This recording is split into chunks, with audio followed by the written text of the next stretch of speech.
Yeah, well, do you know, that disturbs me for the following reason. Reading your book, The God Delusion, you say that it's under scholarly dispute among historians that Jesus actually existed.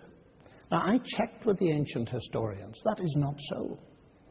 And it disturbed me. History is not natural science. But what I don't understand is this, why you would write something like that. I don't think it's a very important question whether Jesus existed. There are some historians, most historians think he did, some They historians certainly don't. do. I couldn't find an ancient historian that didn't. Well, there are one or two, but I don't really care, actually, because precisely because it's petty. I mean, if you could possibly persuade me that there was some kind of creative force in the universe, there was some kind of physical, mathematical genius who created everything.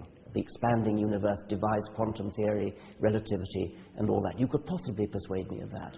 But that is radically and fundamentally incompatible with the sort of God who cares about sin, the sort of God who cares about what you do with your genitals, the sort of God who is interested, who has the slightest interest in your private thoughts and wickednesses and things like that.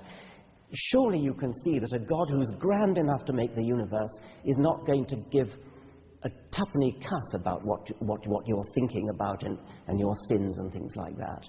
So you think that morality is not important? Of course I don't think morality is not important. I'm well, a human being. Sounds like you're saying it isn't important. I'm a human being, and I live in a society of human beings, and within a society of human beings, morality is of course important.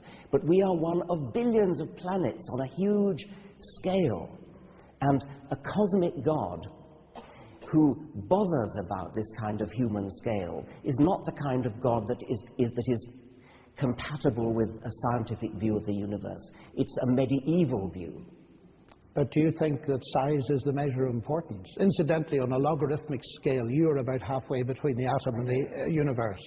So if God thinks in terms of logarithms, your point falls, I think. I mean, this is in a sense an emotional argument we've come into now. And I don't think so at all. If I were going to respect a God, it would be the kind of God the sort of God that Carl Sagan might have worshipped, not the sort of medieval God who fusses about sin, the obsession with sin and righteousness and sort of, I keep coming back to this word petty, and I stand by it. Well, it's an image of God that I find strange in a way. I gather from the BBC today that you're promoting some advert on London buses, which is going to say something like, there probably is no God. So don't worry and enjoy your life. Now, I was very interested in that. Why don't worry? Do you associate the idea of God with worrying? I fought for a better slogan than that. This was something that was devised by a woman on the Guardian, and she wanted to raise money from £5 here, £5 there to put this advertisement on the London buses.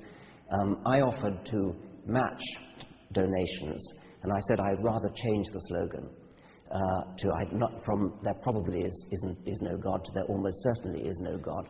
And I didn't want to say don't worry and enjoy your life. I wanted to say something like live your life to the full, but it was too late to change it, and I'm since the money has been raised in the first day, something like £23,000 already been raised, and she was only hoping for 5,500.